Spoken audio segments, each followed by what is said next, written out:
I'd like to ask you about your movie and TV credits. Yeah, sure. I started out in television, and I worked for Sam Raimi as a writer on 3 shows of his, 2 of which people are familiar with, and 1 of which people probably are not.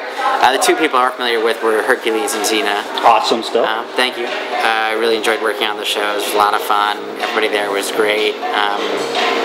And the 3rd show was a short-lived show. I was only a freelancer on this show. It was called. In fact, I was writing it while I was writing episodes of it while I was on staff on Xena. It was called Cleopatra 2525. It's a sci-fi series. I've heard of that. Yeah, it was a sci-fi series. 3 female leads. All of them were just great actresses, but also just great people. Who were the actresses? One was named Victoria Pratt. She's from Canada. Another one is Gina Torres, she was in the Matrix sequels, and she's been around in a lot of stuff. And the 3rd actress who played the lead actually was Jennifer Skye. She played Cleopatra, and it was set in the year 2525, so it was Cleopatra 2525. So with Jennifer Skye. Jennifer Skye as Cleopatra. Yeah. Very cool. And now, what is a transmedia producer? Yeah. So after doing that, I transitioned into doing film, and I optioned some things, and got involved in doing transmedia producing, which is. It's the newest category added to the Producers Guild of America's official list of producer credits. It was just this past, I don't remember, but sometime in the last couple of years or so, it was made official. It's been around for a little while, but they officially adopted it. Maybe even this past year, early in 2011. But basically what it is you work with the writers and the directors and producers of a particular film to develop.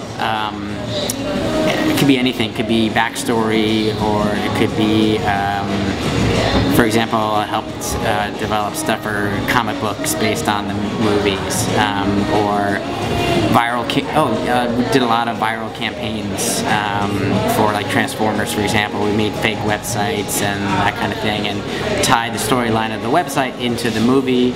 Actually, especially in the 2nd Transformers movie, in the film, if you watch these 3 college students who have a website, that's a website that we actually created, and all the text written on the website. There's actually a shot of it. That's my writing. So it's very integrated into the films themselves, and I did that for 2 of the Transformers movies, the first 2, 1 and 2, as well as the movie Stardust, based on Neil Gaiman's novel, and on the newest Star Trek that J.J. Abrams directed. Not the one that's going to be coming out, but the first J.J. Abrams one, not the sequel. So it's a lot of fun, and it's a great job, and you get to be involved and influence things, and then extrapolate on what's in the story of the movie. You get to kind of flesh it out a little bit more. So it's great. It's a lot of fun. It's something new, and especially with the internet. The technology becoming, more and more able to do things you couldn't do before. We, for example, went to 29 Palms Air Force Marine Base, I should say, 29 Palms Marine Base in California, and we actually shot a little scene with a Transformer attacking a bunch of Marines, and we had real Marines, and we had a real Humvee, and we had ILM, we had all the Transformers CGI material from ILM. So it was like basically making part of the Transformers film, but it was only available online. You could only find that video online, and it literally, that part of that, what we shot is a scene that takes place immediately before the movie starts.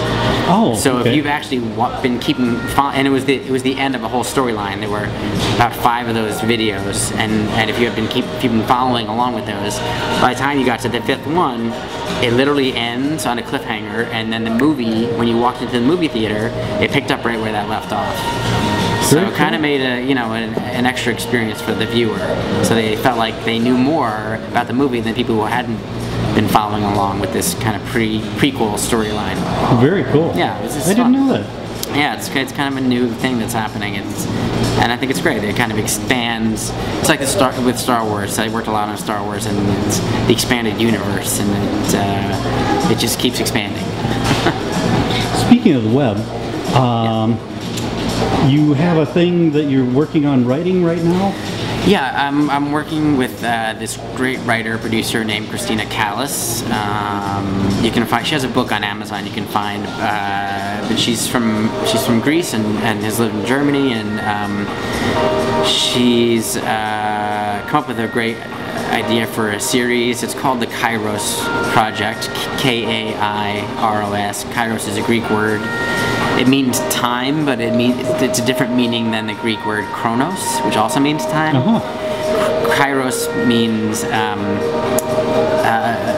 chronos means the way we normally use time, meaning like what time is it and how much time is passing, whereas kairos refers to a specific moment of time that's important. So it's called the Kairos Project, and it has something to do with it's a sci-fi drama, and it has something to do with something that's happening in this moment. And we're just developing it now, but it's kind of got the TV show lost kind of a lost-like quality to it, a lot of mystery, and it's all centered around a disappearance / murder that's trying to be solved. This case is trying to be solved.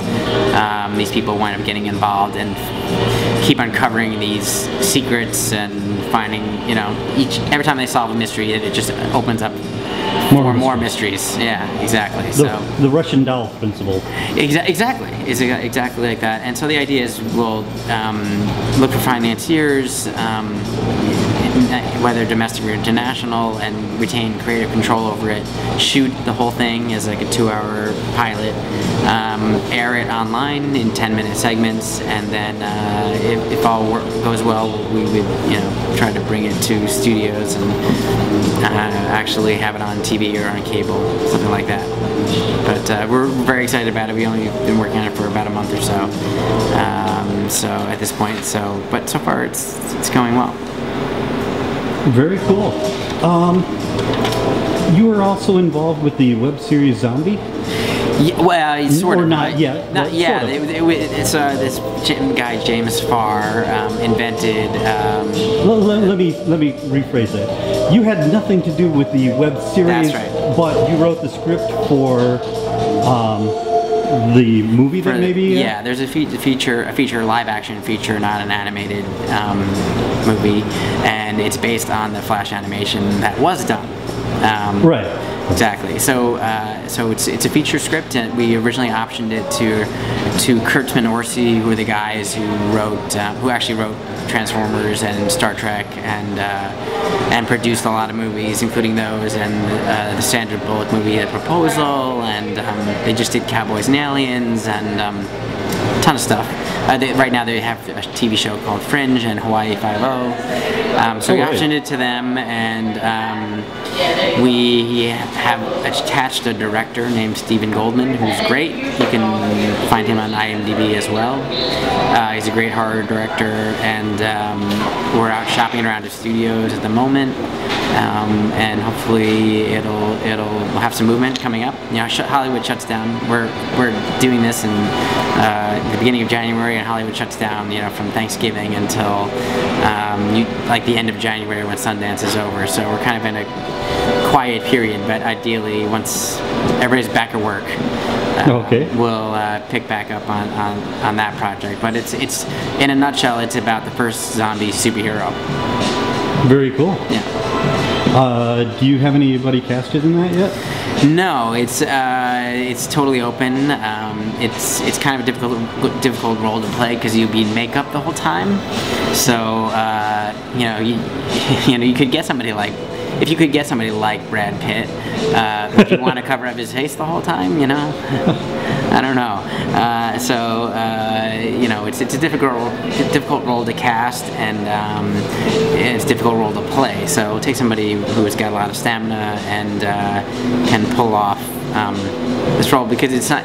Although there's lots of comedic moments in it, it's a horror movie and it's kind of gory, but it also has a drama at the heart of it, and so we need somebody with a strong acting ability to pull off the role itself. So it's got to be a special person who can really fit the role. So we haven't gotten to that point yet. I think Steven will have a lot of ideas, and the studio will have a lot of control and ideas, and who would be cast in that role.